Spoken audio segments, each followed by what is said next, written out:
భువికి తరలించేలా ధరణి దివిని తలపించేలా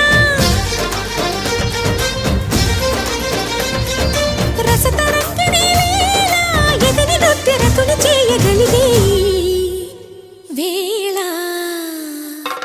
భరత వేదముగ నిరత నాట్యముగా కదిలిన పదమిది ఈశా